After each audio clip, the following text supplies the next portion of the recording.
पहली आजमाइश हज़रत बहाउद्दीन ज़करिया मुल्तानी रहमतुल्लाह अलैह के पीर मुर्शिद ने अपने मुरीदैन पे जो डाली वो ये कि तमाम मुरीदैन को बुलाया कि आप एक परिंदा लेकर आओ, ठीक है, और एक एक छुरी लेकर आओ। फरमाया कि इस परिंदे को वहां जाकर ज़बह करना है जहां कोई देख ना रहा हो। वो दौड़े, कोई दरख्त के पीछे छुपा, कोई दीवार के पीछे छुपा, कोई कहीं छुपा, जहां किसी को जगह मिली उसने उस परिंदे के गर्दन पे जो छुरी फेरी और उसको ज़बह करके शेख की बारगाह में पेश कर दिया।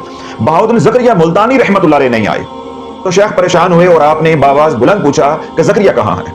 अब मुरीदैन के अंदर खुशी की लहर दौड़ गई कि शेख बदजन हो गया। देखो हम फौरन ज़बह करके ले आए और उसने शेख की हुक्म अदुली की है, शेख को इंतजार करवा रहा है।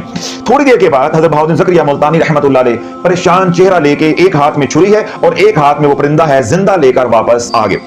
अब सैयदना शहाबुद्दीन सुहरवर्दी रहमतुल्लाह अलैह ने जलाल में आके पूछा कि ज़करिया तूने इतनी देर भी लगाई, मुझे इंतजार भी करवाया, तुझे कोई जगह ना मिली इसको ज़बह करने के लिए?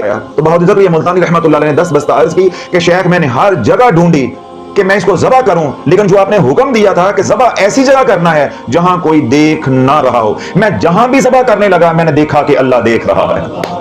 मुरीदैन को कुछ बात समझ आ गई कि हम गलती कर बैठे हैं। शेख ने अगर ज़करिया को खिलाफत दी है, इजाजत दी है, कमालात वलायत यानी फैज मुंतकल किया है तो इसके पीछे राज है।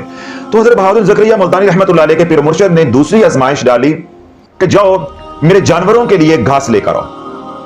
बहाउद्दीन ज़करिया भी चले गए और आपके पीर भाई भी चले गए। थोड़ी देर के बाद हर मुरीद एक गट्ठा घास का चारे का काट के सर सब्जो शदाब लाकर शेख की बारगाह में पेश कर रहे हैं ताकि शेख की निगाह पड़े, शेख राजी हो जाए और जो ज़करिया को मिला है वो मुझे भी मिल जाए। बहाउद्दीन ज़करिया मुल्तानी रहमतुल्लाह अलैह आज भी नहीं आए।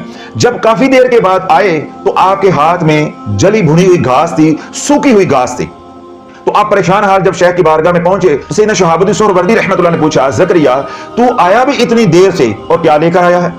देख तेरे पीर भाई सर सब्जो शदाब घास लेकर आए हैं। आपने कुर्लाते हुए, रोते हुए, हिचकियां लेते हुए 10 बस्ता अर्ज की, शेख मैं जहां भी घास को हाथ डालता काटने के लिए मैं उसको अल्लाह के जिक्र में पाता। मेरी निगाह पड़ी इस सूखी हुई घास के ऊपर, यह गाफिल थी तो मैंने इसी को काट लिया कि बुझानी तो आग ही है, बुझानी तो भूख ही है, तो भूख गाफिल से भी बुझ सकती है। तो अल्लाह जो घास गाफिल हो जाती है, सूख जाती है, उसकी ये कीमत रह जाती है। और जहां अल्लाह का जिक्र हो रहा था वहां हरियाली होती है। इसलिए शरीयत का भी हुक्म है कि सर सब्जो शदाब दरख्त है, फल वाला दरख्त है, साया देने वाला दरख्त है या कोई पौधा है, बिला जरूरत उसको नुकसान नहीं पहुंचाओ।